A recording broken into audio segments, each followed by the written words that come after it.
Hello, welcome to this episode of City Corner. I'm Robin Boyce, your host. Come on back as we've got a lot to talk about that's going on here in the St. Louis area. Join us.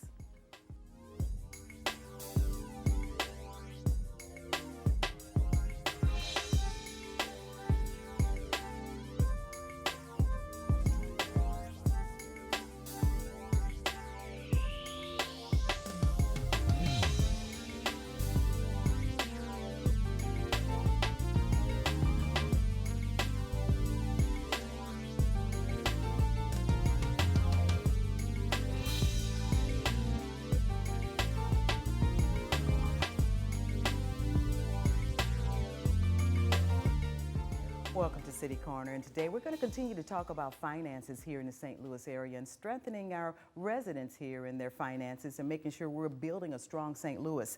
In the studios with me today are Tashara Jones, Treasurer of the City of St. Louis, and Debbie Irwin, who is Community Development Director for the United Way of Greater St. Louis. Welcome, ladies, for coming into the studio. And we're going to talk about Money Smart Week. That's coming up in April. This is exciting. A bunch of classes are going to be offered throughout the St. Louis area. Ms. Jones, you have, during your campaign, had a mandate that you wanted to make sure residents were strong in their finances, and you've joined along and partnered with a lot of groups in the area. Tell us about that. Yes, well, one of my goals as treasurer is to make sure that the office is bringing forth programs and resources to help people be more financial literate. And what is financial literacy? It's simply explaining how or understanding how money works. And the treasurer's office should be a leader in this field, and across the country you see treasurer's offices doing just that, implementing bank on, save up programs, starting kindergarten college saving funds. Kindergarten college? Yes, kindergarten college savings funds, also and providing resources and education for their citizens. That's awesome. This is a program that we've seen happening across the country. Yes. And we've seen city governments who have taken on some things. Are you going to open up something like that within your office, or are you just going to continue to work with folks in the community? So the first part of that was assigning a person to do this full time, and we have a coordinator, Lisa Gates, in our office does this on the show, yes. Full time. And the next steps will be to start, or hopefully start an Office of Financial Empowerment in the Treasurer's office to do just that, to continue that work. Now, you most recently, and it's been talked about a lot in the news, that there was a mandate that came down for City of St. Louis employees that they had to have a banking account. What was the reaction to that, and how did you fulfill or help them out with that process? So state law says that employers can mandate that their employees have direct deposit, but it has to be free. So we had a series of bank fairs, brought in banks and credit unions over several months to allow employees to choose a bank account. And if they could not or did not, we assigned their benefits on a pay card. And so they receive their paycheck on a pay card every 2 weeks. It has all of the benefits of a checking account except no checks. Now, what benefit is that for the employee? Because it was surprising that a lot of folks were not banked. Yes. And a lot of people complained and they cried about it. But then there was some, I understand, 800 some of it odd employees did sign up? Yeah, 800 employees signed up for the pay card, and the rest chose a traditional bank or credit union account. And the biggest benefit of that is that you get your money sooner.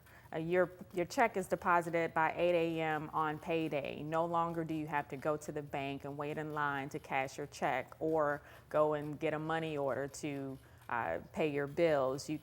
There's online bill pay with their account as well. They can set up, their bills to be paid online if they want to. So it this has was a lot a of financial benefits. process, a learning process, that literacy you're talking about Yes, for the employees as well, which is a nice model for the rest of the citizens in the city of St. Louis, which Exactly. is with the United Way. The United Way takes care of a lot of organizations. You all have done an awesome job over the years, and now you're about the finances of people, and that I didn't know that. Tell us a little bit more about Money Smart Week. This is an initiative that your organization has started. Yes, actually, we have a financial stability and independence initiative that we've actually been hosting since about 1999 with the development of the Individual Development Account Program, the Match Savings Program. But for the last few years, the Financial Education Collaborative came together. It's a partnership of financial institutions and nonprofit organizations that United Way really hosts. So we bring all the partners together. And about 3 years ago, the partners came together and decided that they wanted to do Money Smart Week here in St. Louis. It was originally started in 2002 up in Chicago. Oh. So the Chicago Federal Reserve Bank started it with just about 20 or 30 partners in the Chicago area, so over 12 years ago. And we wanted to do that here in St. Louis.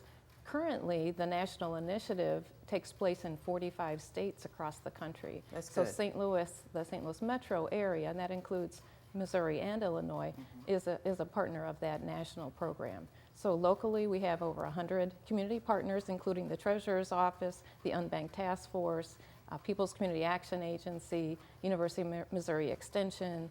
We have many partners, including bank sponsors, that make this whole operation possible.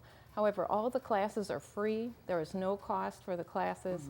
They are. Now, is this on both sides of this? Is a metropolitan-wide correct, initiative correct. that's So taking place, or classes that's that will right. be available? That's right. So we have over 200 classes on all different topics for all different interests. So if you need basic money management classes, we have basic budgeting and saving, all the way up into retirement planning and estate planning. So really there's something for everyone, from the most basic level of financial education on up to more advanced education and activities. Now, you are a part of Treasurer Jones you're heading up as a co-chair for this event, or you're helping people put the light on what's going on here? So I'm just the chief cheerleader on financial education initiatives. That's what I call myself. Awesome. I'm here We to need that. highlight all of the initiatives that are going on in our community and give it some oomph, some good backing and get people fired up about it.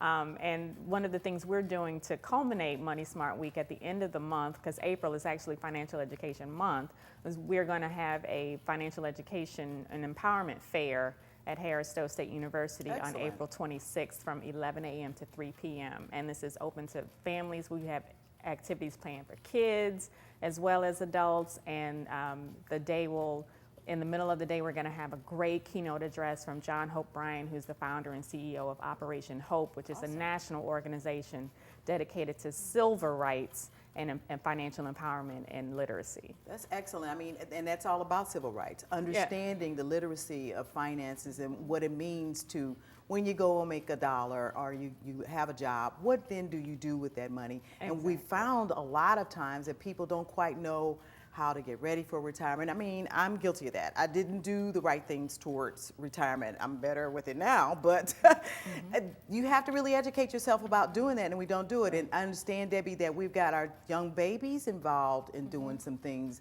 Actually, financial literacy which should start in kindergarten? Sure, yeah, just a piggy bank, so it's putting your pennies in the piggy bank. I mean, that's really where it starts with kids. Will there be classes available We have for young several people? really exciting events that are happening throughout the region for children. So we have our Money Smart Kid Read events, and that's the name, Money Smart Kid Neat. Read. So this will be a story time that will take place primarily at area libraries. So you can So look. St. Louis Public Library is involved St. in Louis this? Public Library is very involved, and there will also be some nonprofits hosting the Kid Reads. So it's a story time for kids age 3 and up. There'll be an activity, and many of the kids will be able to take a free book home. It's this year, the Money Smart book is Curious George Saves His Pennies. Wow. So the kids will get to take a book home and have an activity and kind of put fun and money together. So learning about how to be responsible with money, but also having fun doing it. So we want to start at an early age, helping kids learn about how to be responsible with their money and think about spending decisions in a positive way. Now, I understand the St. Louis Zoo is involved as well. What's We coming have up with a that? really exciting kickoff event happening on the first day of Money Smart Week, that is April 5th. It will be from 9 a.m. to noon at the Living World. That's at the north entrance of the zoo. We'll have 14 partners that will have games and activities for the kids. It's actually the Money Smart Kids Zoo Safari. Wow. So they'll come in and they'll get a passport, their money passport, and they'll take it from table to table. There'll be a game or activity with prizes and giveaways. There'll also be a Money Smart Kid Read happening that day at 10 o'clock. This is great. So this is great for school organizations and other nonprofits that work with children to help young people to come and get involved and learn more about money. As United Way, which is a funding organization for several really good organizations here in the St. Louis area, is there a mandate with United Way? Because I know you do have some mandates with reference to receiving those dollars to those organizations. That financial literacy is a part of what those organizations are doing? United Way doesn't have a mandate around that, but we do have that initiative that helps encourage agencies to incorporate personal finance into their programming. But it really depends on the organization, for that organization to adopt programs that make sense for their work.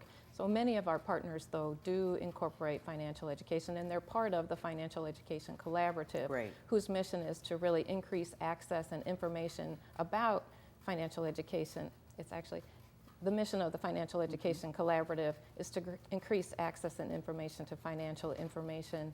I messed that up. No, you got it right, exactly, Yeah, because that's what it's all about. And it's so much that you've been doing for the last, we've been at this, 18 months or more.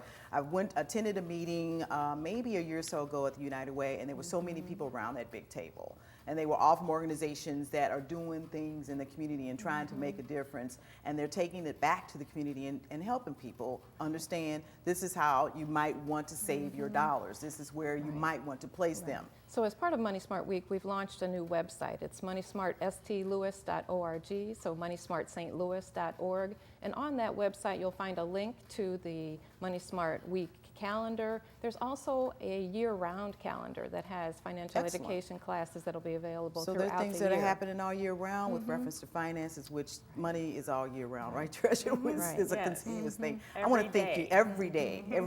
I want to thank you all so much for coming into the studio and talking with us about Money Smart Week, what we continue to do here in the St. Louis area and making a difference with the finances, strengthening the St. Louis community and really making a difference. Thank you so much for coming in, and we'll be right back after these messages to talk about what's going on in the St. Louis community and our youth and making sure that they have a future.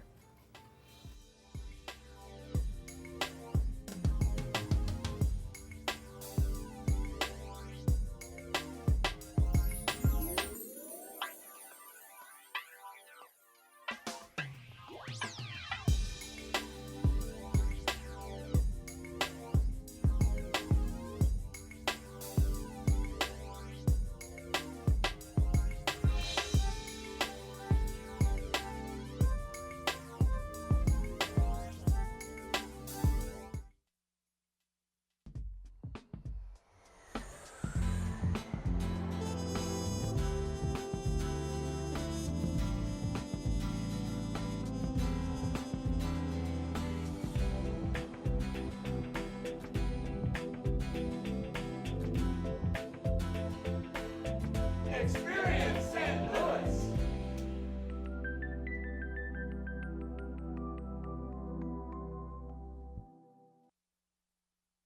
This financial advisor is being accused of committing one of the largest investment frauds in the history of the United States. I guess we're not going to Aspen. That's fine. You see, I like tennis balls. He likes insider trading. So he's going to jail and I'm going to a shelter. And no, they're not the same thing. Shelters are for good pets that want to be adopted.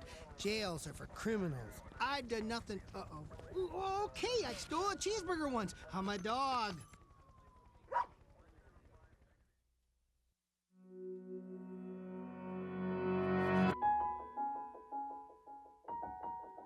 For those dealing with the struggles of caring for a loved one, we hear you. Visit aarp.org/caregiving for advice and support. Over 13 million people are affected by famine, war, and drought in the Horn of Africa. Make a simple text donation of $10. But do more than donate. Forward the facts.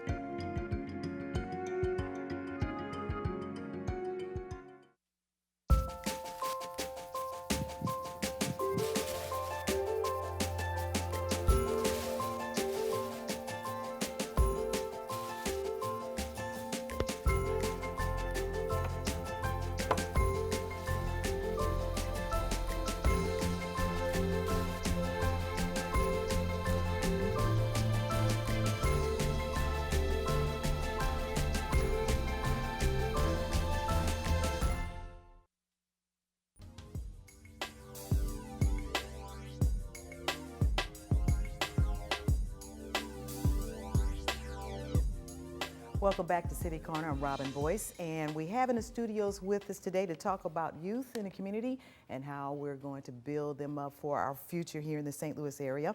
We have with us Ms.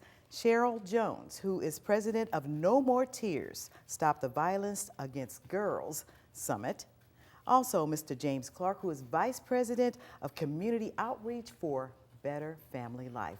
Welcome to both of you here in the studios. We're here to talk about an issue and a subject that we've been working with and toiling with for several years now. We've been at the ground of trying to make a difference. I've met both of you at different conferences, meetings around the St. Louis area, task forces, and we still have some issues in the St. Louis community. We still are trying to make some moves. Please first, Cheryl, tell us about No More Tears and working with the young girls. Well, No More Tears came about out of the sister circles that I do in the schools. I do sister circles in St. Louis City Public Schools? St. Louis, basically in St. Louis City. Okay. But I do also do No More Tears and sister circles outside of the St. Louis Public Schools too. But in doing sister circles, there were all kinds of issues that came out of the circles that I thought might need more attention. And every year there was always something that happened, whether it was on a national level or whether something happened in the school that you would need to address the issue even more. What kind of issues are you talking about? Well, what are you seeing? Like, for example, No More Tears addresses the issues of teen dating violence, bullying, human and sex trafficking, sexting, all those things that pertain to girls. Those kinds of things are happening in our schools? Those kinds of things are happening, period, in our community with our girls, with urban girls.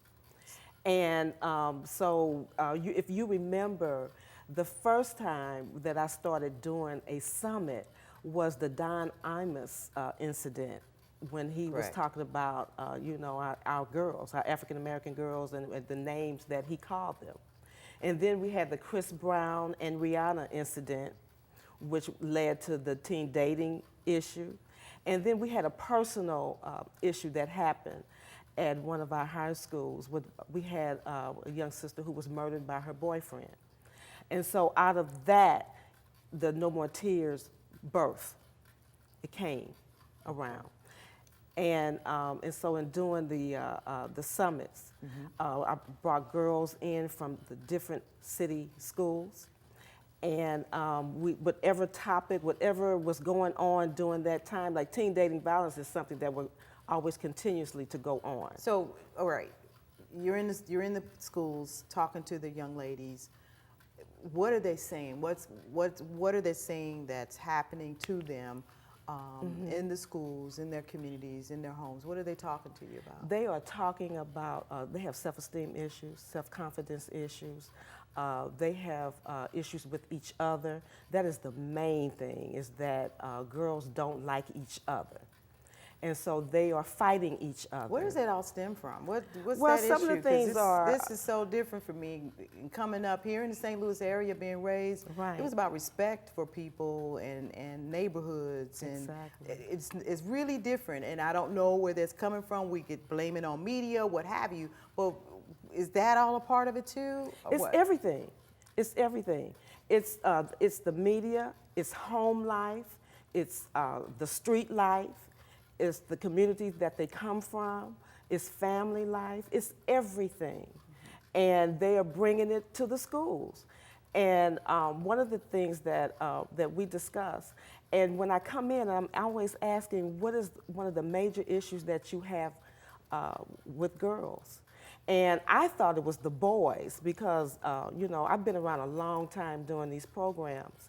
And that was one of the things that that I thought was the boys, because at that particular time it was the boys. But now they're really turning on each other. I'm seeing best friends fighting each other. Just seeing all kinds of things. So we've got some things, some turmoils that are going on. We've got a lot of turmoil. And you're going to talk more about how you help draw those things. But I want to bring James in on this. I got a chance, James, to attend one of your neighborhood meetings that you have on a monthly basis. You have those monthly or quarterly? Monthly. Monthly. Monthly. You had some 50 some odd organizations there at the Better Family Life Building new facility, which is very nice over there on Page Avenue now. Yeah. And those organizations are the boots on the ground in the St. Louis community. What are you hoping to help them do with reference to the kind of help that's needed that Cheryl's seeing in the schools? Well, Robin, Better Family Life, we believe that the family is the single most important unit that makes up society. And we have taken through the Neighborhood Alliance model an approach that we've got to be in our neighborhoods and we've got to be active on a consistent basis. So currently, Better Family Life, we're active in 3 neighborhoods, the Wells Goodfellow neighborhoods, the Penrose neighborhood, and we just started in a neighborhood in North County. And what we do is we literally go door to door and we engage and we assess each household within this targeted neighborhood. Then we go about the business of referring organizations, because Better Family Life, we can't solve this problem alone. We're under no illusion that we can. So we have the St. Louis Mobilization Initiative. That's a network of 72 organizations. So in our targeted neighborhoods, when we knock on the door, we have the organizations that we can refer individuals to. So the meeting that you attended, it is our monthly meeting. We meet with the organizations monthly. We share with them the data that accumulated over that previous month, and then we give the organizations an opportunity to network amongst themselves. We believe that this is a cutting-edge model, that there are enough resource providers, there are enough organizations in the St. Louis metropolitan area to make a difference. Mm-hmm. We think that we have got to narrow the gap between the people that need the resources and the organizations that provide the services. And we've got to do it in a very, very concentrated way. It is taking the St. Louis City Police Department's model, hotspot policing. Right. We do hotspot resource delivery. And we believe that this model needs to be looked at and expanded, because we are going to have to get surgical, mm-hmm. and we've got to get serious. We know the neighborhoods. We have over 2 decades of data that lets us know down to the zip code, where is teenage pregnancy an issue? Mm-hmm. Where is drug usage an issue? Where is crime an issue? Okay, well, James, tell me something. Mm-hmm. We've been dealing with data. I sat on a chaired the data and assessment mm-hmm. committee for the health department for the Strive initiative that you all were a part of and came to striving to get youth out of youth violence. Why are we still seeing the violence that's happening on a daily basis, on a weekly basis? Folks being, drive-by shootings. Yeah. What's happening? I mean, we have organizations like BFL and several of the organizations that were there at this meeting, and you are in the schools. Mm-hmm. Why are we still? The help is there. What's going on? Well, Robin, we have done a good job of having focus groups. We've done a good job of collecting data. We have done a good job of pulling together consortiums, and so we have analyzed this thing. We have evidence-based models, best practices. But our babies are still dying. We have reached a point of what I call analysis paralysis, where we are just totally stuck in an analytical mode. What we're saying is we've got to go beyond the analyzing, and we've got to get in our neighborhoods. Right. And when we knock on these doors, that's where we need to begin to do the analyzing. We don't need to analyze from a conference room. We need to analyze from our neighborhoods. That's the frontier that social service organizations have got to begin to have a presence, not a one-time presence, not coming through one day. We've literally got to have beachheads set up in our neighborhoods where people can go and people can feel as though there is hope. There is hopelessness in our neighborhoods. And the crime of it is we know where the neighborhoods are. And for whatever reason, we are hedging and we're not giving the people the help that they need. And they're literally dying because of our inactivity. So it would be, okay, so our bottom line that we're seeing right now in the communities, is it the lack of jobs? Is it, or the lack of education? Is it the lack of the resources, like you're saying, that are not going there to help people? Or, because when you look back and you sit in these conference rooms and you talk to folks, you got a lot of really good organizations there who are funded, who have the resources, scholarships are available, schools are open. Why are the people not taking advantage? What's going on? Well, Robin, see, what it is it's not just one issue. You know, you can't give a person a job that has an anger problem. You can't give a person a job that has a chemical dependency. So we have to be able to come in, and we know where the neighborhoods are. And we've got to be able to go in and give the family every possible resource that they need. We do neighborhood-based case management. I had a grandmother to call me, and we assessed everyone in the household. Uncle needed a job, mom had some outstanding warrants, little sister needed to go to Job Corps, and the grandmother called and said, Mr. Clark, in my home, it was like Christmas. So I was like, wow, it was like Christmas. She said, yeah, so many organizations were calling my family to give them what they needed. You see, Robin, the resource providers are there. Right, yes, they are. The people are in their homes looking for help. We believe that we've got to be in these neighborhoods, and when we do that. So you're saying the resource providers are probably not digging in. They're not digging. Like, okay, yes. And so Sister Cheryl, you're in the schools, and you need that same, you're hearing from the babies what's going on. Right. And you're able to refer them to these organizations. Absolutely. Just like James said, it's not one issue, it's several issues. Yes. And all the things that you name, those are it. It's no one problem or issue is bigger than the other. We've got to probably come back and do an hour show on this thing, and probably bring an audience and talk about it. I want to thank you all both for coming in and talking with us. People will be able to look at the camera and the full screen to get your information. But thank you so much, and thank you for tuning in to City Corner. We'll see you next time here on City Corner.